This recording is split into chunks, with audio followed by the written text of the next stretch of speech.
Okay, you go to set, and I know that you said that there was this big speech and it gets dropped to you the night before, and but you had written, this is crazy, Kristian. Okay, you had written a speech because you didn't know that you were going to have to memorize the speech. So you wrote your own speech.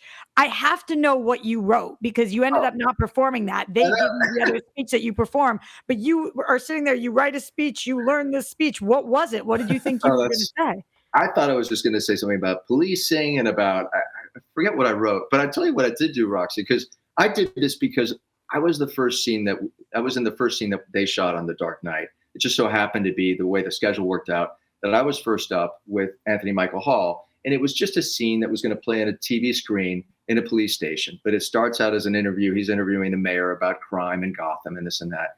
And there was nothing on the page. It was just like, there was like maybe one line or something that, he asked me, whatever.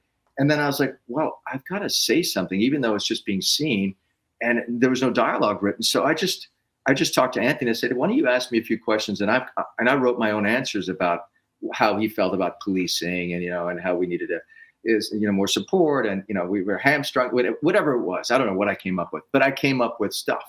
So we just did this improv kind of, it was improvisational, this interview, and they used whatever they used. So I assumed when I got to my speech, when, the Joker was going to shoot me, there was literally on the script, in the script, there's only one or two lines. And I figured, oh, well, okay, I'll write something else about, policing and crime and this and that. And I wish I remembered, but I'm sure it was all of it, taking a hard line on crime and how we have to restore law and order. It's just basic talking points. I'm sure it was nothing riveting, but it was just, sort of like basic stuff on.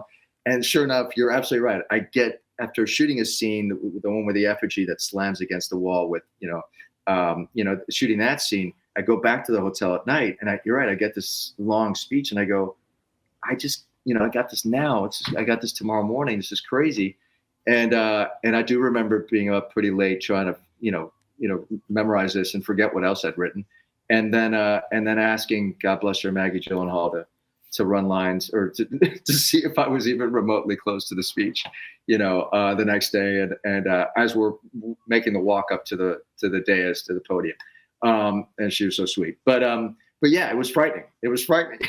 Yeah, but did you know Maggie at all? You just No. felt comfortable. You were just like, hey, Maggie Gylenhaal, can you help me? Exactly. It's like, Maggie, you don't know me, but here's my little speech. Can you just make sure that I'm on book here? Because I want to try and be off book. I don't want to have to read this, So she's like, yep, you're good. No, she was great. Solid team. I like it.